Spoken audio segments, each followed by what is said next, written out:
Hoy les quiero argumentar por qué digo que es rentable trabajar con comunidades indígenas, sobre todo si están organizadas y ellas tienen la iniciativa de generar empresa. Este tema es muy importante porque hay que tener en cuenta de que muchos de los grupos delictivos de Latinoamérica están conformados por, bueno, gente mestiza y también gente tanto de comunidades negras como indígenas. Cuando hablo de mestizos me refiero pues a personas que generalmente consideramos blancas, pero generalmente hay un mestizaje, sobre todo en Latinoamérica, entre negros, indios y blancos. ¿Qué es lo que pasa? Que generalmente estas personas toman la decisión de sustentar o tomar como camino la delincuencia, ya que precisamente se ven marginados o discriminados por la sociedad por sus características físicas o sus costumbres. Y esto se vuelve un problema porque al final eso rebota en las comunidades blancas o lo que llamaríamos en términos generales la gente que quiere hacer las cosas bien o la gente de bien en general. Porque lo que sucede es lo siguiente, esta gente, o esta gente no, nosotros los indígenas, por nuestras características físicas y culturales, como ya lo he dicho, se nos pone en como una etiqueta de cierto tipo de trabajos que son más como más artesanales, más el tema de la agricultura y también se nos relaciona más con un mal uso de los recursos. Y eso, tengo que decirlo, que hasta cierto punto es cierto.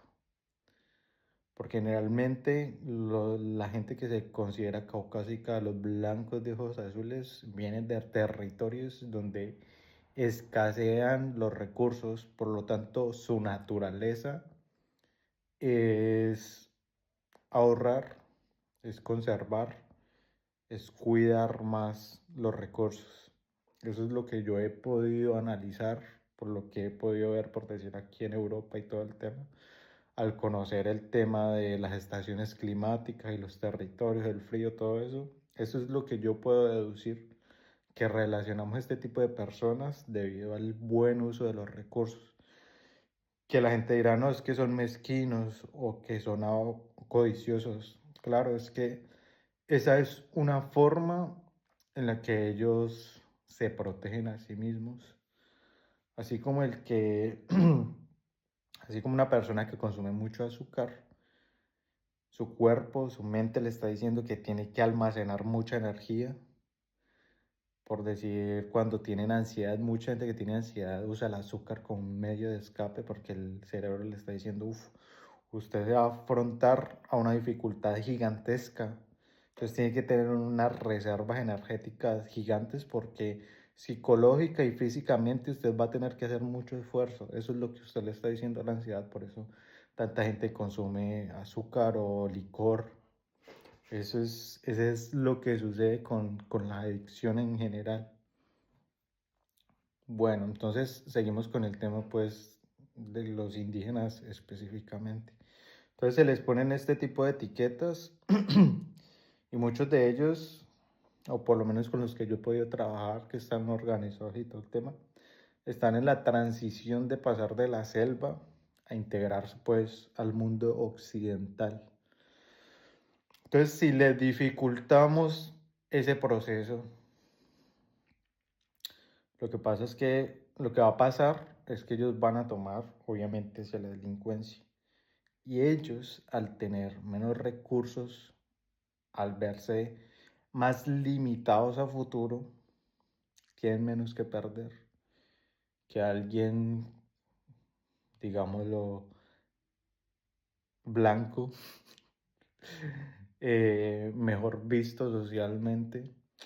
Entonces por eso es que ellos recurren a la violencia, porque ellos dicen, pues igual mi vida no vale nada, entonces, ¿qué me importa arriesgarla? Esa es la comparación que yo he podido ver, por ejemplo, en Colombia entre los blancos y los indígenas, en el caso pues de lo que yo he podido trabajar. Con comunidades afro he trabajado muy poco, no porque no quiera, sino porque pues la vida se ha dado de esa manera. Sin embargo, cuando trabajé con niños que estaban en salas de hemato-oncología, que son niños en cáncer, pues ya en proceso de quimioterapia, muchas de las madres que estaban en esos, acompañando a los niños en esos procesos eran negras. Entonces pude tener como esa cercanía con ellos. No fue mucho, pero pues sí puedo decir que por ese lado pues trabajé con ellos. Bueno, entonces lo que pasa es que muchas de, por ejemplo, las guerrillas en Colombia están en territorio indígena y están integradas por indígenas. En México sucede algo similar con los narcos, por ejemplo, que muchos de ellos son indígenas porque, claro, o sea, como ya está el, como ya está la etiqueta, como ya la sociedad presupone que son criminales y si se les trata como tal, para ellos es más fácil simplemente tomar ese camino. Les voy a decir específicamente por qué para el gobierno es más inteligente y más rentable llevarlos a ellos por el diálogo y que hayan personas que les ayuden a ellos llevar el tema de la integración indígena por el diálogo que por la fuerza. Todo lo que son armas y la vida de un profesional, por decir del SMAT, es muy costoso. O sea, yo he trabajado, yo he tatuado a personas del SMAT y a soldados también, pero sobre todo a la gente del SMAT es a la que le toca afrontar las protestas de los indígenas. Y son manes que generalmente son grandes, por lo tanto comen mucho y tienen que comer muy bien porque mucha de su masa tiene que ser muscular y la proteína es lo más costoso. Empezando por ahí. Segundo, sus equipos son caros. Tercero, pues a ellos les tienen que pagar más porque directamente están arriesgando su vida. Entonces para el Estado es muy costoso lidiar con los indígenas, porque aparte de que el ESMAD tiene que llegar con su fuerza y arriesgarse a muchas cosas, ellos no pueden arrasar con un indígena como si fuera un guerrillero, como si fuera el ejército con la guerrilla, porque eso está muy mal visto internacionalmente. Ese tipo de cosas no se pueden hacer. Entonces ellos están expuestos a que les pasen muchas cosas y ellos limitarse en su fuerza. Entonces eso para el Estado es muy costoso. Para el Estado es muy costoso despejar una vía que esté en un paro armado de indígenas. No solamente el costo para la fuerza militar, no solo el costo para la gente del SMAT, para la policía, sino también los daños que pueden hacer, por ejemplo, en vehículos o en las mismas instalaciones. Y ustedes dirán, no, es que son violentos, que tienen que hacerlo de otras maneras, que tienen que mejorar eso. Sí, claro, sí, sí. Pero ese tipo de cosas tienen que enseñar por el ejemplo. Y el error, que entiendo que sea de esa otra manera y no ha podido ser de otro, porque incluso eso pasa aquí en Europa, en la parte pues más al este. Y es que la forma en la que el ser humano históricamente obtiene las cosas es por la violencia y no es cosa de indígenas, es cosa de cualquier ser humano. En estos momentos Rusia está obteniendo territorio por eso y es gente blanca. O sea, usted no puede llegar a decirles a los indígenas que no hagan algo de cierta manera si el mismo hombre blanco toda la vida lo ha hecho. los despojos en América también se hicieron de forma violenta, de gente blanca contra gente indígena y negros en el África. Entonces usted a un indígena, ¿qué, o sea, con qué autoridad usted le puede decir a un indígena que las cosas no se hacen de manera violenta, sino es por por el ejemplo? ¿Sí me entiende? Usted no tiene cómo cambiarle la razón porque es que la razón la tienen ellos. En ese sentido, o sea, que las cosas se puedan hacer de otra manera, sí, y es precisamente lo que yo digo, orientarlos por medio de las buenas maneras y la diplomacia. Pero es que los blancos, históricamente lo que les han enseñado a los indígenas es que las cosas se obtienen por la violencia. Entonces es ese cambio en donde cosas como el arte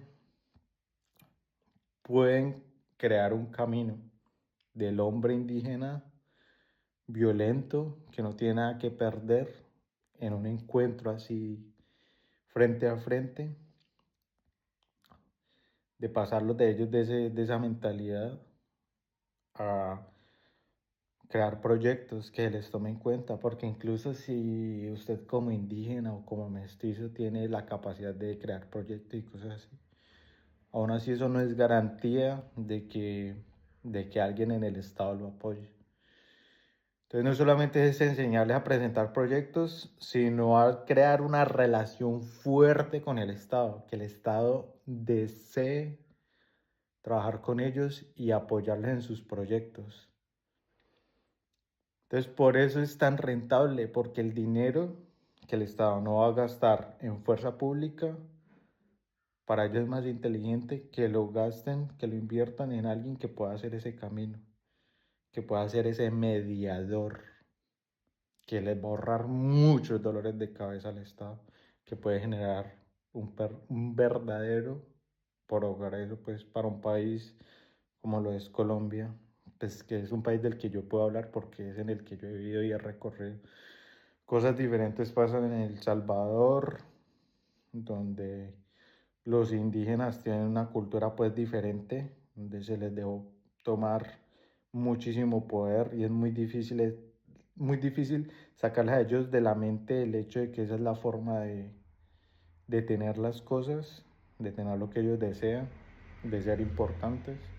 O en México, donde el narco pues prácticamente domina el país. En caso de Colombia, eso es lo que, en mi caso, yo vi que funcionó. Y así fue que nosotros tuvimos voz, voto y poder de una buena manera por medio de arte. Le entrego esta obra de parte de esta comunidad indígena. Este es nuestro aporte, esto es una muestra de nuestra buena voluntad y ver qué podemos hacer juntos. Así trabajaba yo. En muchos casos yo también hice las cosas por las malas, intimidando y todo eso y funcionaba, pero luego me di cuenta que la mejor forma de hacer, mejor forma de conquistar no es por la fuerza o por el miedo, es mostrando las cosas positivas que hay o los beneficios que usted puede obtener trabajando conmigo, con mi experiencia, una experiencia que usted no tiene porque no ha caminado mis caminos. Eso es lo que yo les puedo decir en cuanto a si es apropiado o si es rentable o no el trabajo con los indígenas y guiarlos por el camino de la diplomacia. Ahora bien, me gustaría abordar el tema de lo que es mi trabajo o el enfoque que yo tengo aquí en Europa, más precisamente en el área pues del Mediterráneo y en España, que es donde me muevo actualmente. Y es que a medida que, por decir, en Norteamérica se toman decisiones como lo que sucede con el ICE sí, en Estados Unidos, habrán muchos latinos que obviamente se tienen que regresar tanto a México como en la como a Centroamérica, como a la zona sur del continente, y que seguramente toda esa gente rebotará aquí, a España, que es un lugar en donde llegan muchísimos, pues la mayoría de la comunidad hispana que pues siente que no tienen oportunidades allá en América. ¿Qué es lo que va a pasar? ¿Qué es lo que yo creo que va a pasar? Que mucha de esa gente tal vez acostumbrada a otras cosas quiera imponer su voluntad o sus derechos humanos aquí. Y lo que yo hago, mi trabajo, y eso es algo que lo pueden ver fácilmente, todo el tiempo lo estoy haciendo, es trabajar profundamente con la comunidad española, con la gente de acá, y exaltar lo que ellos tienen, exaltar lo que ellos valoran y mostrar por decir que me va bien, que a mí me va muy, muy, muy bien haciendo eso, para que los nuevos migrantes de Hispanoamérica por lo menos vean que ese es el camino, que no es imponer cosas, que no es a la fuerza, que es llegando a un sitio y aportando que usted realmente puede haber beneficiado. Ese es mi trabajo, ese es mi enfoque todo el tiempo que estoy en eso. Yo a donde llego y miro a ver qué necesitan, qué les puedo servir yo. Y me pongo porque yo sé que eso tarde o temprano genera resultados y así lo ha sido. Yo llego y no le doy mucha importancia al pago o algo así, sino aporto y sobre todo he notado que los españoles tienen un sentido de la moral muy fuerte por el tema del cristianismo y todo eso. Entonces, de cierta manera, si ellos ven que uno les está sirviendo, ellos ven la forma de servirle a uno. Como diríamos en Colombia, no lo dejan morir. Usted se vuelve una parte importante de la sociedad, usted es útil y por lo tanto lo llevan en la buena, como decimos en Colombia. Ahora también el tema de, por ejemplo, mi tatuaje en la cara así de rojo. Y es que yo en Colombia pues me movía por toda parte.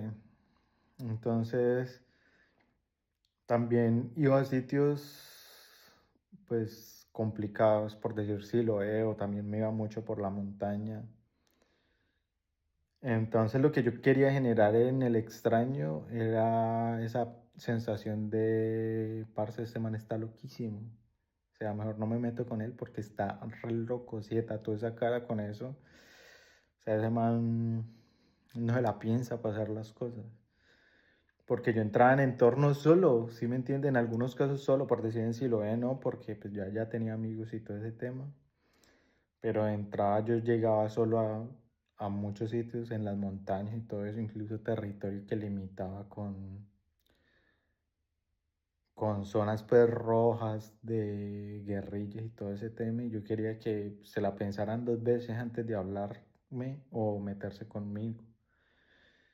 Entonces, pues nada, eso lo hice estando en Colombia en parte por eso, en parte también porque estéticamente me gustaba. Me gusta aún. Pero solo que yo siento que aquí genera demasiado miedo innecesario. O sea, yo voy por la calle y la gente me ve y como que, uy, ¿sí me entiende? Y aquí pues la gente que viene aquí a España se da cuenta que aquí no se siente esa energía de peligro así como tan latente. Entonces, pues aquí sí, a veces siento que como que sobra,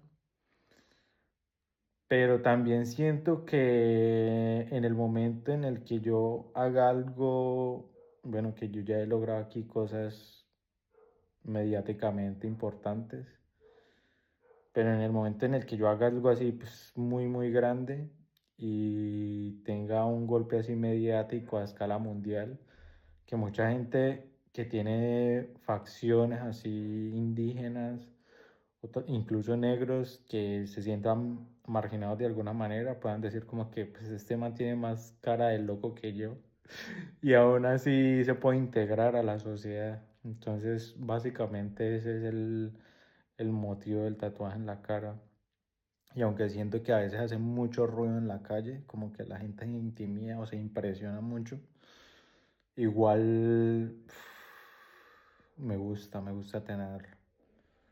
Entonces ahí me estoy pensando, a veces pienso quitármelo o a veces digo como que parce, es que, o sea, el mensaje que da es muy interesante, es fuerte y puede ser muy útil para servir de ejemplo a las comunidades que se puedan sentir marginadas.